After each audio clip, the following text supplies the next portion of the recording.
शुभारंभ के कार्यक्रम के मुख्य अतिथि डीएम सर, विशिष्ट अतिथि कप्तान साहब, यहाँ आए हुए हमारे सभी सहयोगी अधिकारीगण, कर्मचारीगण, हमारे सभी पुलिसकर्मी, मीडिया के सभी साथी और आज के कार्यक्रम के नोडल हमारे डीपीओ साहब और डीआईओएस साहब, आप सभी का मेला श्री राम नगरिया के सांस्कृतिक पंडाल के प्रथम सांस्कृतिक कार्यक्रम में स्वागत है। चौरी चौरा कांड को जो नाम दिया गया, उस नाम के पीछे तात्कालिक सरकार का एक भाव था कि जो देश की सबसे बड़ी क्रांतियों में से एक क्रांति थी, उसके नाम के साथ ही एक ऐसी चीज जोड़ दो ताकि वो किताबों में गुम हो जाए या इतिहास में उसे संक्षिप्त स्थान मिले। इसीलिए चौरी चौरा के पीछे जो क्रांति थी, जो आंदोलन था, उसके पीछे कांड शब्द जोड़ दिया। तो आपसे मेरा एक ही अनुरोध रहेगा कि आप इस चौरी चौरा को हमेशा क्रांतिकारी या आंदोलन कहेंगे, क्योंकि पूरे के पूरे इतिहास में 1857 की क्रांति के उपरांत कोई उदाहरण नहीं मिलता कि एक साथ 19 क्रांतिकारियों को फांसी दे दी गई हो। चौरी चौरा के इतिहास के विषय में बहुत ही संक्षिप्त बताऊंगा। 2 फरवरी 1922 का दिन था। चौरी चौरा बहुत बड़ी मंडी हुआ करती थी, जहां विदेशी वस्त्र भी मिलते थे और विदेशी वस्तुएं भी मिलती थी।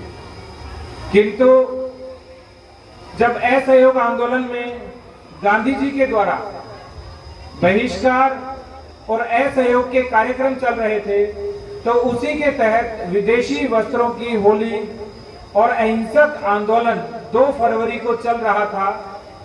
जब वो आंदोलन चलते चलते चौरी चौरा में एक ब्रिटिश सत्ता का केंद्र था, एक पुलिस थाना था, उसके सामने से जब क्रांतिकारी जा रहे थे तो उनकी पिटाई की गई, उन पर अत्याचार किया गया और उस अहिंसक आंदोलन को दबाने का प्रयास किया गया और उसी के तहत 2 क्रांतिकारियों को उठाकर गिरफ्तार किया और जेल में भेज दिया।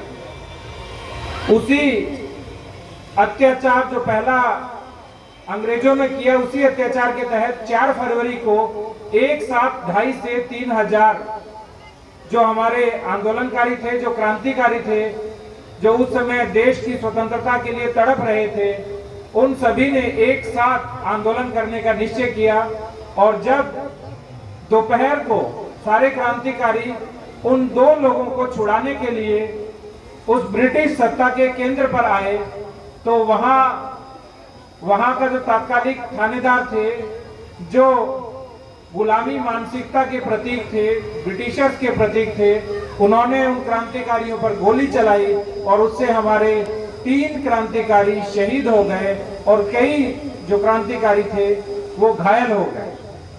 ये अहिंसक आंदोलन पर किया गया दूसरा अत्याचार था। जब 2 अत्याचार किए गए तो उन दोनों के प्रतिरोध में सारी भीड़ ने, जो सामने ब्रिटिश सत्ता का केंद्र वो थाना था, उसे जला दिया और उसमें थानाधिकारी समेत 22 लोग जिंदा जल गए। आप देखिए, 2 बार अहिंसक आंदोलन को जब दबाया गया तब हिंसा उत्पन्न हुई। इसका अर्थ ये था कि सारे के सारे जो क्रांतिकारी थे वो चाहते थे कि किसी न किसी रूप में जो हमारी बात है वो ऊपर तक पहुंचे। लेकिन जब इतनी बड़ी घटना हुई तो एक साथ 172 लोगों पर मुकदमा चलाया गया। मदन मोहन मालवीय जी ने उस मुकदमे को लड़ा और अंतिम रूप से 19 लोग दोषी पाए गए।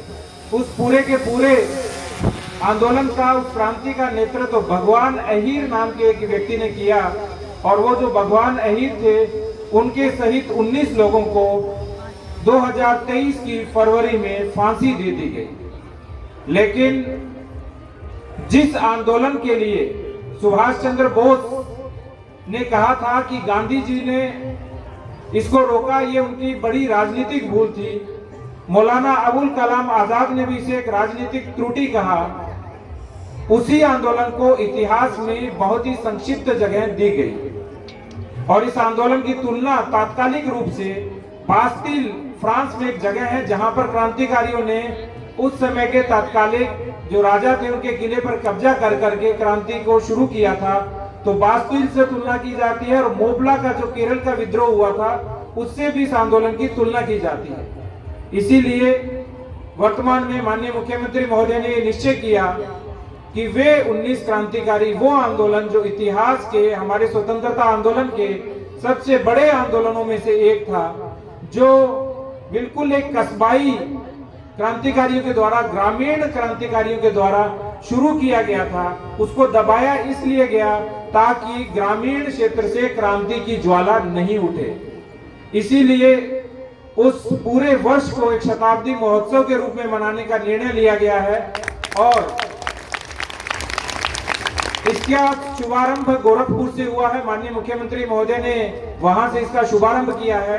इसी तरह से फर्रुखाबाद जनपद में भी 1 वर्ष तक यानी 4 फरवरी 2022 तक लगातार ये कार्यक्रम चलेगा और इसी तरह के जो छोटे छोटे सांस्कृतिक कार्यक्रम है विभिन्न स्थानों पर होंगे और उसी की बड़ी शुरुआत आज की गई, जिसमें हमारे जनपद में जितने भी शहीद स्थल हैं, शहीद स्मारक हैं, उन सभी पर वंदे मातरम का गान किया गया। वहां पर माननीय प्रधानमंत्री महोदय ने अपना भी उद्बोधन भी दिया है और आज सुबह प्रभात फेरी निकाली गई और आज शाम को सभी स्थानों पर जहां जहां शहीद स्मारक या शहीद स्थल है वहां पर दीप प्रज्वलन किया जाएगा ताकि चोरी चोरा के संबंध में सभी के पास पुनः वो जागृति, वो ज्ञान आए जो उस समय था।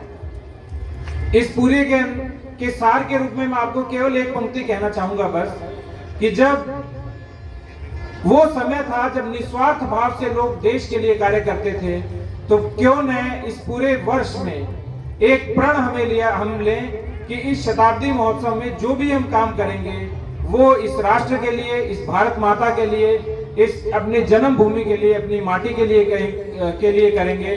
तभी जो चोरी चोरा का हमारा शताब्दी महोत्सव का जो कार्यक्रम है पूरे वर्ष का, वो सफल होगा, वो चरितार्थ होगा और वो वास्तविक धरातल पर उतरेगा। तो एक बार फिर आप सभी का वंदन, अभिनंदन इस कार्यक्रम के भव्य शुभारंभ में। जय हिंद, जय भारत।